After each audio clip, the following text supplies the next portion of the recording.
So let's just think, let's go and take a step back. One of Trump's obsessions, a weird obsession, why didn't Nixon burn the tapes? Dwells on it. I mean, asking the question, what was that dummy doing? What I would have done if I were there, I would have burned those tapes. They were his tapes. Why didn't he burn them? The word burn, he repeats it again and again in Right, this. so destroying evidence. So is it possible that they could destroy evidence and there would be a cover-up, evidence in the Epstein files? Yeah, of course. If, for example, Well, they'd taken the because- Polaroids you'd seen and burned them, wouldn't there be someone who would at some point report that to someone else? You know, the nature of cover-ups, do they unravel? I mean, I would say the only thing that is distinctly different at this moment in time is that the Justice Department has been remade. The FBI has been remade. The question is, have they remade it enough? Michael. Joanna. So I've slightly lost the plot in terms of where are we with the release of the Epstein files. Trump says he released the Kraken. Mike Johnson, as we're recording, is talking, saying this is all political. What's happening and what's happening it's with all Ro political Khanna and Thomas Massie?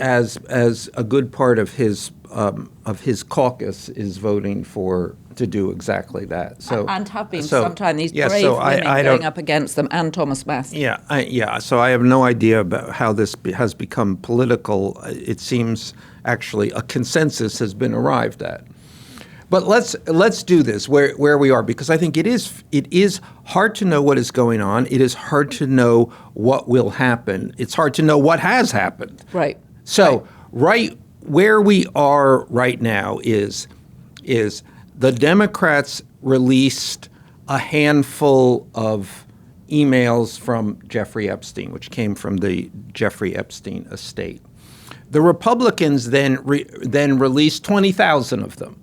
So we have within the White House, what their strategy, and it's the precise strategy that they have named, is we are flooding the zone. So that's an old tactic. You got bad news. Well, you pile on so much news, so much distraction that nobody knows what's going on. And this is coming from the Oversight Committee, correct? Yes. Yeah. The Republicans on that's the Republican side of the Oversight Committee, they have released the overwhelming majority of these emails, tens of thousands. Rather than a handful. And what we have seen is many other people, including myself, becoming the story rather than Donald Trump. Donald Trump is in there as a story, but as one among many people. Okay, that's where we are right now. So call that sort of phase 2, and I think we should go back to phase 1, because phase 1 has been the great delay. So these files, I mean, really since the summer, it's like, why don't we release these files? Are we going to release these files? Donald Trump said he was going to release these files. Doesn't it go back to February, though, when Pam Bondi said, Exactly. I have these fiils on my desk. Yes, so then they gave some to the influencers. So close to a year, basically. Yes. So what has been, and now we're at the point, yes, release the files. We're back to that again. Remember, Trump during the campaign is, oh, yeah, sure, let's release the files. Well, now, and Kash Patel and Dan Bongino, who are now running the FBI. Yeah, well, they were, let's release the files. Trump was, okay. But anyway, Trump is back to, okay. So we've come full circle on that. But what has happened within that year? And what brings Trump now to be so adamant against not releasing these files? Adamant, risking, enormously all kinds of blowback, including blowback from his own party, including blowback that may well have fractured the MAGA base. Right, and perhaps best personified by Marjorie Taylor Greene. I'm not even sure best. I think throughout the MAGA side of this, there has been, what are you doing? This is not what you said you'll be doing. You're protecting. What are you protecting? Coming to the verge, even the MAGA people, of saying you're protecting yourself. Remember, Elon Musk came out and said Trump is in the Epstein files, and then he deleted the tweet when, it became clear the White House had put pressure on him, and he said, Right. I did that. I was, it was a fit of pique. Right. But let's go. So the more interesting thing is we got that. He doesn't want to release the files. Files are, we can assume, dangerous to him. Right. He doesn't want to release them. And we know that he's in the files. And we know that he's in the files. But now we're releasing the files. So what is that? So let's just think, let's go and take a step back. One of Trump's obsessions, a weird obsession, and it is an obsession that returns again and again. He's brought it up really out of the blue in conversations with me. I understand. I know many other people. It comes up. He comes back to it always. And it is, why didn't Nixon burn the tapes? Dwells on it. I mean, asking the question, what was that dummy doing? What I would have done if I were there, I would have burned those tapes. They were his tapes. Why didn't he burn them? The word burn, he repeats it again and again in Right, this. so destroying evidence. Exactly. So, I mean, I don't know. He's been sitting on these tapes he's been sitting on the Epstein files, so-called, for a year. In that time, he's dismantled the Justice Department and remade it as a group of people who have whose clear, singular priority is his protection. Well, and as we've said, the number 1, 2, and 3 at the Justice Department were all his personal lawyers: Pam Bondi, Todd Blanche, Emile Beauvais. Exactly. So what have they been doing during this time to this material, the Epstein files? And just to be clear, in as much as one can be clear in this, and I know we've discussed this many times before, but people still ask, what is in these files? Okay, we've done phase 2. We began with phase 2. That's the flood the zone. Right. We've gone back to phase 1, which is what has happened in the year that all of the attention has been on these files, understanding Trump's obsession with Nixon, that he didn't burn the tapes. Now let's go to phase 3. Okay, before we do, can I just ask one question? The Oversight Committee released a ton of emails last Thursday, but those came from the estate. Republicans. Yes, they came. The Oversight Committee. We have to differentiate here between the estate and what the DOJ has, right? They subpoenaed the Epstein estate. They got this material. The Democrats released a handful of emails. The Republicans then released another 30,000 documents. Yes. Right. So we have those that came out of the estate, but we also have, we believe, a trove of evidence the FBI had when they arrested him. Okay, so phase 3. Phase 3 is the release of the Epstein files, except we don't really know what the Epstein files are. But even before we get to that, the House will pass this. Is this a bill, a request, a subpoena? I don't know. But whatever it formally is, the House will have acted in a positive way on this. Then this goes to the Senate. We don't know how the Senate will act. And it may very well be, this is Donald Trump. It may very well be, yes, I'm going to say release these files because I know the Senate is not going to pass this. Mm-hmm. We don't know, but let's assume that actually the Senate does pass this. Then phase 3, what happens? Well, actually, nobody knows what happens. The United States Congress is due something, but we don't know what that something is, because we don't know what the Epstein files are. That's never been defined. We don't even know where they are or who is in possession. The FBI is clearly in possession of certain material. They went into his house after he was arrested in July 2019, and they emptied the house. They emptied the safe. They did the same thing for his properties in Florida, New Mexico. But I don't know if they had access to his property in the Virgin Islands. Right. What about Paris? This house in Paris. And then I don't know if they had access to Paris either. Just some of the outstanding questions there. But they don't. The FBI doesn't have all of the information. I mean, there is the Southern District in New York, which has its information, and there is lots of information that went to grand juries. There's always a problem with releasing grand jury information. That requires a whole other set of procedures. And also, you can't release information if it's the subject of an investigation, can you? If it's an ongoing investigation.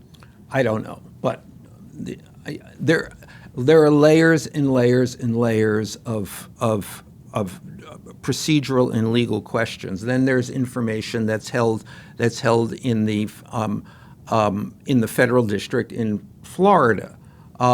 Then there's information that's held with the local Palm Beach, the state prosecution.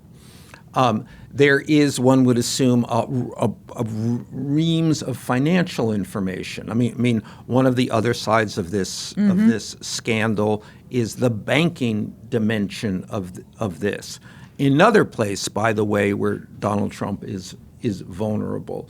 Epstein's relationship with Deutsche Bank is involved with Trump's also questionable relationship with Deutsche Bank. We can continue to go on to extrapolate where there would be information about Jeffrey Epstein. How much this is specified in, we haven't seen what the nature of the subpoena that they are sending, nor has there been a hearing yet, as there well should be, on where is this information? What is the nature of this information? Then we have to get into the chain of evidence here.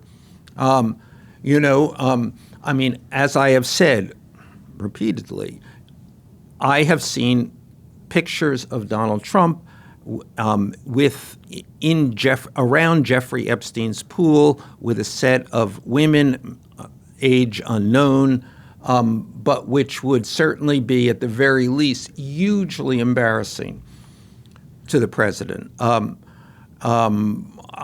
Will those pictures be there? Have they been if they're removed? not there? Right, have they been burned? Yes, exactly. All of this. And then that's, okay, so that's the next step of this. Having figured out what this information is, or taken whatever you're given, what are you given? And the executive branch, the Justice Department, we assume, the FBI, but other parts of the executive branch are effectively the curators of this information, and they can kind of release this in almost any fashion they want. We're looking for it. We're preparing it. We'll send over this part of the Epstein files, which just conveniently implicate everybody else but Donald Trump. Right. We're going through this part, and we're going to redact. Have you ever seen it when the government gets in there and what just puts a black line through absolutely everything? Yes. There's nothing there. And again, where does it come from? Are we releasing from the FBI? Are we releasing from Main Justice? Are we releasing from the individual offices of federal prosecutors? Are we releasing from the IRS? Are we releasing from the Treasury Department? Nobody knows. And let's assume the Epstein story is spread widely over the government of the United States, which I think is certainly true. Are we releasing material from the intelligence community? Good Lord. Well, and also surely there would be a danger that if they had taken, for example, the photos and destroyed them, that people would know that, and at some point these things come out. Well, I understand he's put loyalists into the DOJ, but it's also packed with people who are career DOJ, civil servants who don't want to see justice twisted. Well, I would say that would have been true. So there's another question: how truly successful has Trump been in remaking the Justice Department and at least the higher ranks of the Justice Department to be entirely focused on protecting him? He could have been very successful at this point. Seems like on a regular basis they're getting rid of anyone who would ask any questions. The thing that I think is different about the Epstein files is the girls that were at the center of it, and so many people feel sympathetic to the victims. Rightly so. But this isn't like a white-collar crime where there weren't people at the heart of it. We know there was this industrial-sized network of abuse going on. And we saw the victims outside gathered again today demanding the release of the files.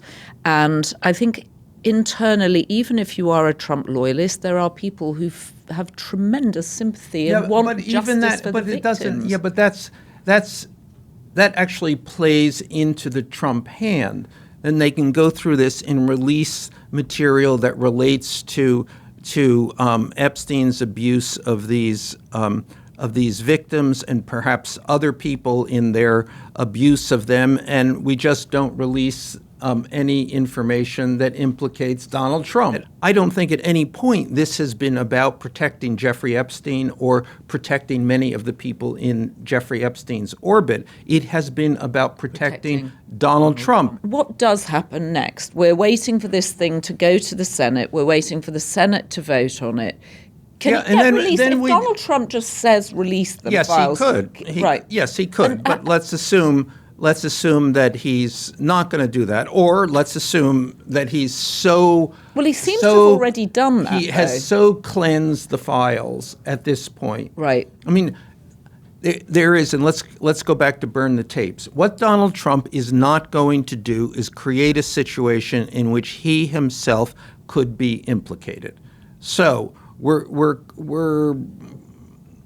I don't know where this gets us. Okay, so we had Andrew Loney on the Daily Beast podcast yesterday who said that he'd seen correspondence between FBI agents that said that Jeffrey Epstein had been murdered in his cell by a fellow prison inmate. And he's now trying to find more people that can reinforce that.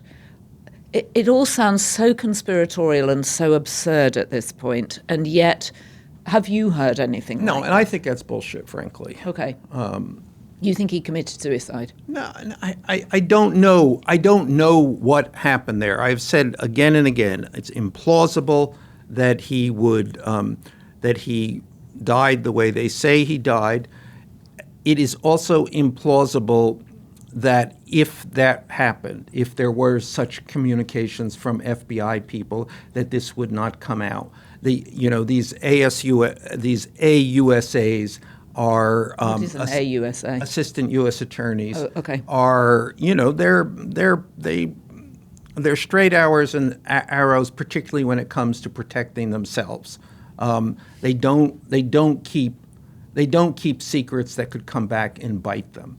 And that's true, I think, also for FBI agents. So I can't. That seems implausible. That a cover-up would have a successful cover-up would have been staged here. But having said that, since both things seem to be untrue, but one has to be true, I don't know. So is it possible that they could destroy evidence and there would be a cover-up, evidence in the Epstein files? Yeah, of course.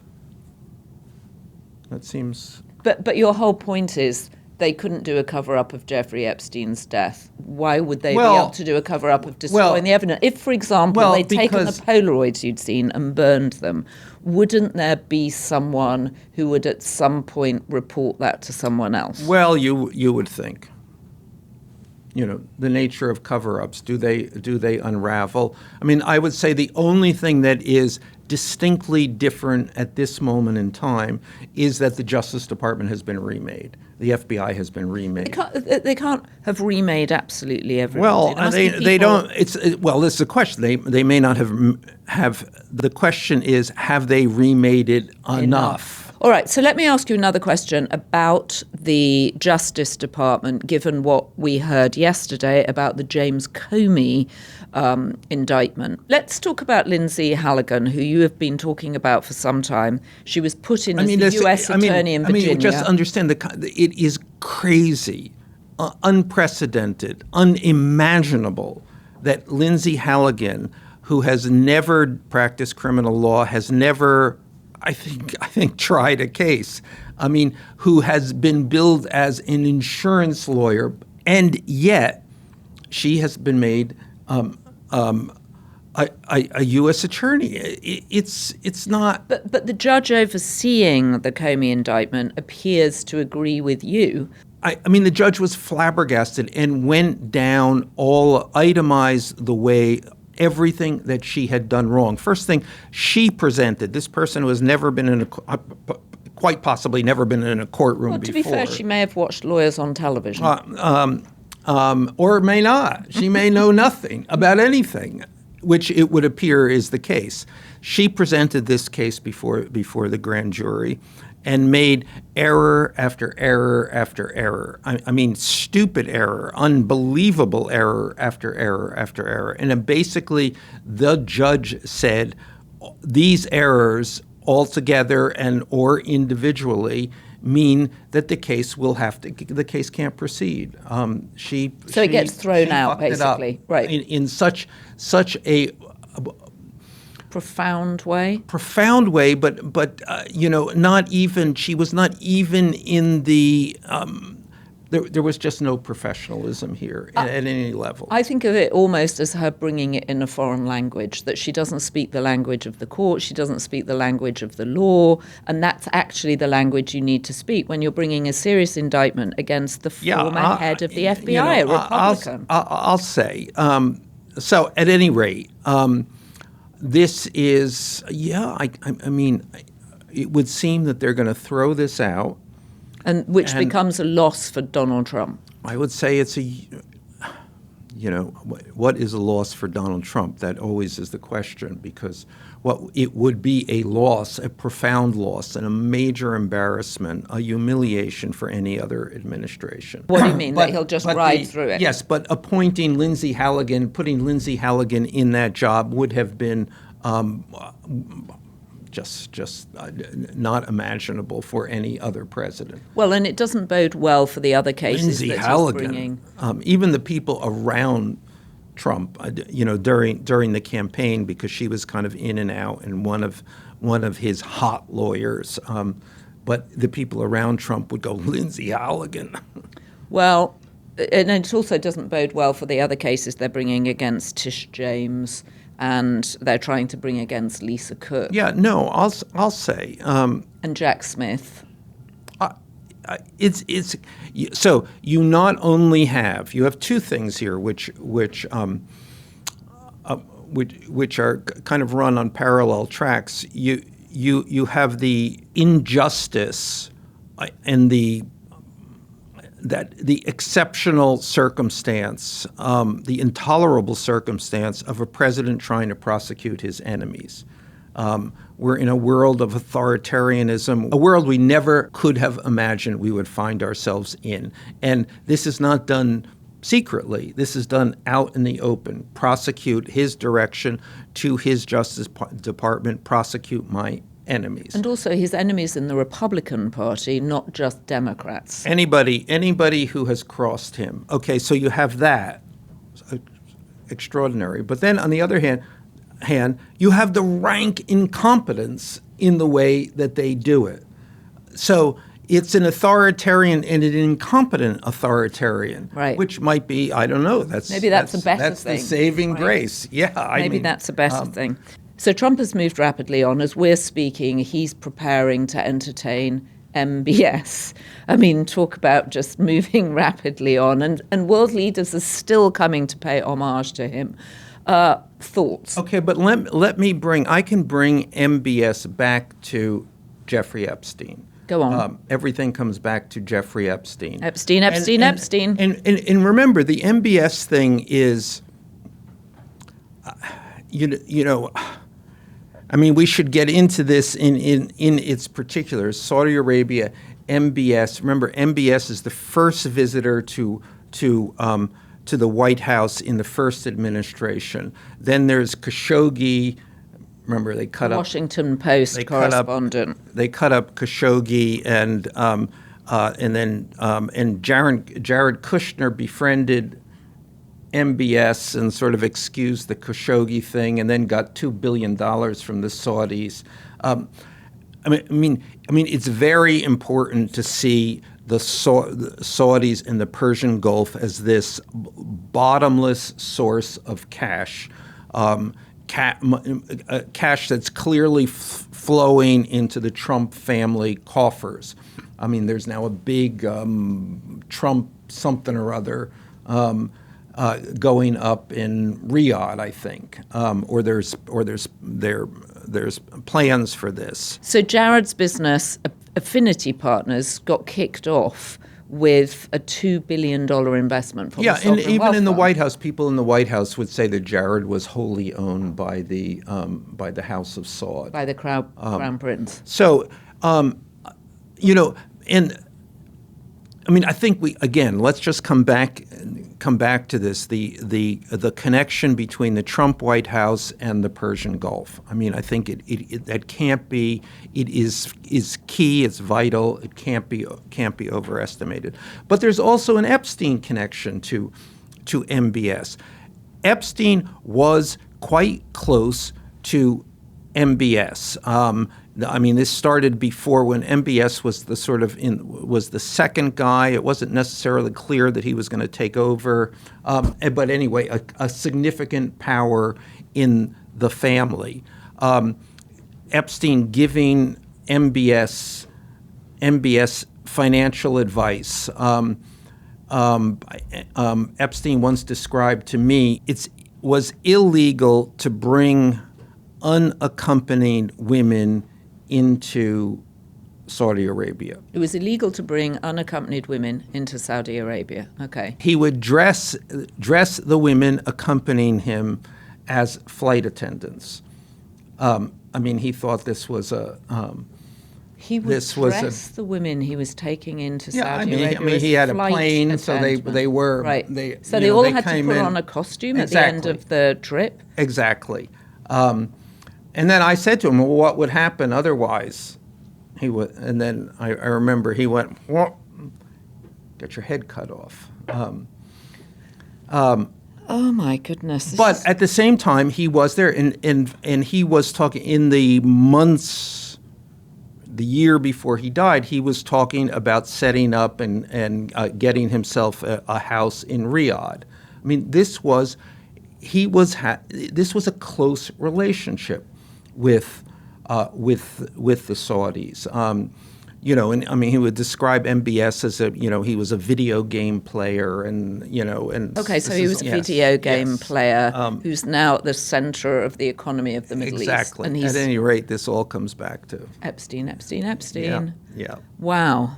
Okay. Is there something bigger going on here? We know that MAGA is split over here. Trump is saying release the files, assuming, I'm sure, that he thinks he can flood the zone and go after the Democrats who are implicated here with their friendship. So Bill Clinton, Larry Summers, you've been gone after. I mean, anyone who had an adjacency to Jeffrey Epstein, he's deflect.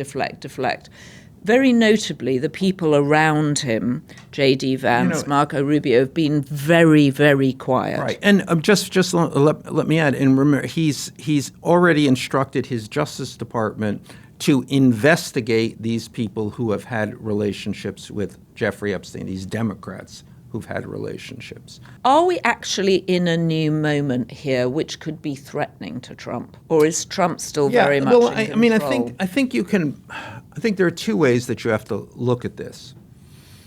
This is a president in his second term. He cannot run again. There is, in all second terms, an inflection point. Things start to go south. You just can't sustain your power. Your power literally begins to fall away. Right. And you can't get things done. Bad things get done to you. The second term is never successful, and it is never good. Why would anyone run for office at this point? Why would really anyone run for office? So look at it this way: there will be an inflection point. Now the question is, have we arrived at that inflection point? And I think, the truth is, you probably get to these inflection points not on an appointed hour, but you get there on an incremental basis. And I think that we can begin to see power is falling away. Is this the beginning of the end? Well, that's the question. Or the end of the beginning. I don't know. There's always that dilemma. But clearly the Epstein thing. What does the Epstein thing represent? Yep. It represents Donald Trump's vulnerability, and it is not just the Democrats who are using this, as Mike Johnson seemed to try to insist today. It is the Republicans who are using this to, maybe the word would be, to test his vulnerability. Because also in the background is the drumbeat of the massive increase in health premiums that people are going to see by the end of the year. And I think that's really what is motivating people like Marjorie Taylor Greene, as much as she sides with the victims. And I think that appears to be genuine. And she has a daughter in her 20s. But this sense of how on earth are these people going to get re-elected if people's insurance premiums have doubled or tripled in some cases? I mean, there's a whole economic background here that, people feel that they are being gaslit by Donald Trump, who says the economy is great, prices are going down. He's not in the grocery store. Women in particular, and I think this is MTG's point, are in the grocery store seeing the price of beef go up, seeing the price of fresh vegetables go up, seeing the price of coffee go up by 40%. Anybody who gets a Starbucks knows coffee's gone up. I would put this in a somewhat different way. I thought you might do. Yes. I thought you might do. Which is, Donald Trump has been just incredibly an astoundingly successful politician. He runs for office, and everybody, goes, half of the country goes into some sort of trance. But when he doesn't run, he leaves all of these other people who have tried to be him or stress their loyalty or hang on to his coattails. They get screwed. So I think we're seeing, here's a man who's not going to be able to run again, and here's a party that has to begin to figure out how it is going to survive without him. And it's exactly what Max Weber talks about, the chaos after the charismatic leader leaves the stage. Yeah. That everything behind him is in chaos. So this is all part of the inflection point.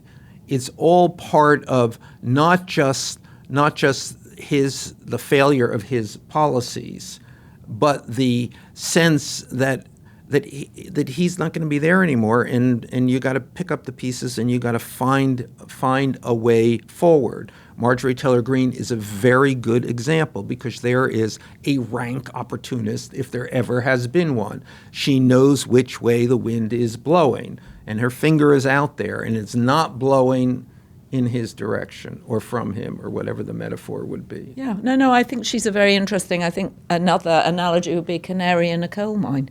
I'll take it. So there was one moment with Trump and the press on the plane that stuck out, which is where he called a reporter a piggy. Did you see that? I did. Female reporter. The Democrats have always, and the liberals and the anti-Trump people have always singled out those occasions, and kind of like, see, this is what he is. And then the other half of the country is going, yeah, that's what he is. He calls it like it is. Right, he says it like he sees it. Yeah. So I'm not sure what that means. That was a Trump moment, and a Trump moment that has worked for him frequently. So we would say, oh God, he must be losing it. Why would he do that? He would do it because it works. Right, and deflects from what she was asking him, which was about why have you called for a release of the Epstein right. files? And now we're talking about him being a gross guy, which we knew anyway, and which half of the country knows and half of the country appears to applaud. If by any chance this has passed you by, I am suing the First Lady because she threatened to sue me for $1 billion.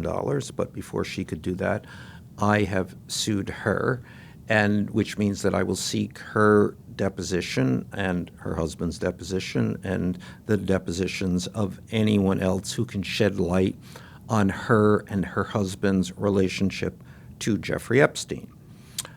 But meanwhile, I am inviting everyone to submit the questions that they would like to ask Melania Trump if the deposition were theirs. She will be under oath. She will have to answer. It is the opportunity of a lifetime. So submit your questions. We're here. Ask Melania. Here's a good question from Valentina Michava. Question for Melania. Can she explain why Donald's first wife, Ivana, was buried at one of his golf clubs? That's a good question for her. I mean, we'd be nice to have her. I was just trying to think of the answer, but of course I don't know the answer. You don't need to know the answer. You just need to... ask the horse's mouth. Exactly. So here's a question from Sheila Townsend. Can you subpoena Ghislaine in this case against Melania? Absolutely. Okay, and can you ask her, were you ever concerned about the age of models you met in the company of Trump and Epstein? I think we know the answer to that question. Okay, but you can subpoena her? Yes. Right. I thought we might just also have a moment, because several of you wrote in to talk about the Sherlock Holmes story that you referred to, but we couldn't remember the name of the story, and it's Silver Blaze. I think I've got that right. Several people wrote in talking about what was interesting. The point of the story is that there was some crime that happens in the night, but the dog doesn't bark. The Curious Incident of the Dog in the Night, also, that musical also gets its title from that story. Originally a book. Originally a book. A short story or an actual book? An actual book. An actual book. Have you read it? I have. Okay. I felt like I should go back and read it, but now maybe I don't need to because the world is moving on so much. Anyway, thank you for pointing that out. Several of you wrote in. It's very helpful. Like, we didn't know what burning daylight meant. Now we know. And the dog that didn't bark. But you said you didn't think Epstein was a reader, or much of a reader. Yeah, I don't. He collected books, especially if they were inscribed by the writer. But I don't necessarily think he read them. And then there was the first edition of Lolita on his bedside in Paris, and he actually had professed to have quite an obsession with Nabokov, and was often seeking out Nabokov experts to. Do you pronounce it Nabokov? I thought it was Nabokov.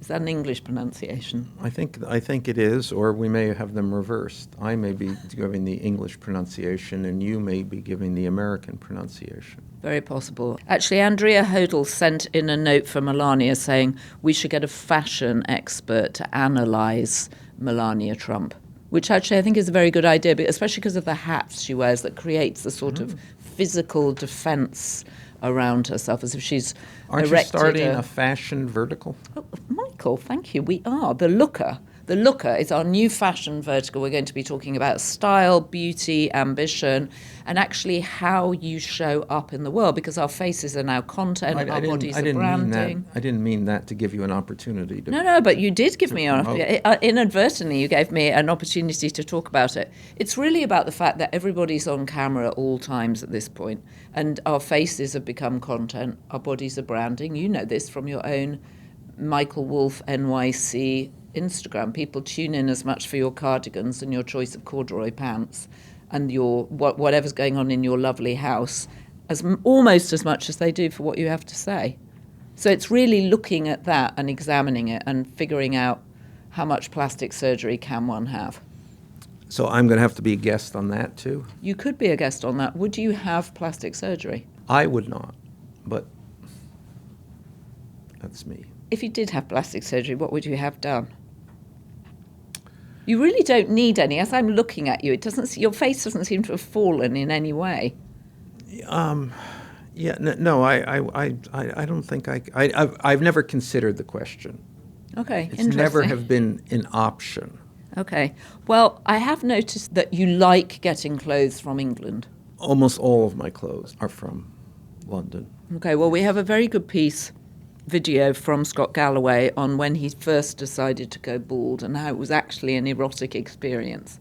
Does he have hair? Well, he probably doesn't have hair. Well, he used to have lots of long hair, and then it was beginning to thin, and then he decided, okay, I'm going to shave it off. He got high, and his wife shaved it all off for him when they were in Hawaii, I think, and it became his kind of go-to look. Well, it is. You might have noticed mine too, but I would not have done that in such a. Well, I don't get high, so. Well, you must come on The Looker and talk about your look, because you do have a distinctive look, and that would be fun. We're covering men and women. Men account for 30% of procedures now, cosmetic procedures. I see. You know, we could get you a free hair transplant. I've never known you with hair, so I can't even imagine what that would be like. I think that's not true, but you forget these. Hair is like a building in New York. When it's taken down, you can't remember what was there.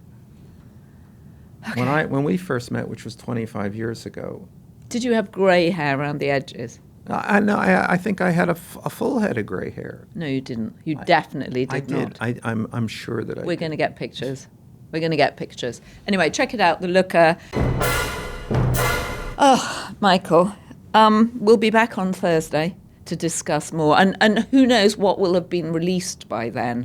And we're still ploughing through the first 26,000 emails that came out. Does this mean the estate has given everything over now? I assume. I mean, there's nothing in it for the estate. The estate has nothing to protect here. It's like just, take them off our hands. Yeah. Okay. All right, well, we'll be back on Thursday to figure out what, if anything else, has been released and to give you a progress report. And anything else you want to say? It's good for me. Okay. If you have been, thank you for joining us. Don't forget to subscribe to The Daily Beast. We are independent media. We appreciate your support.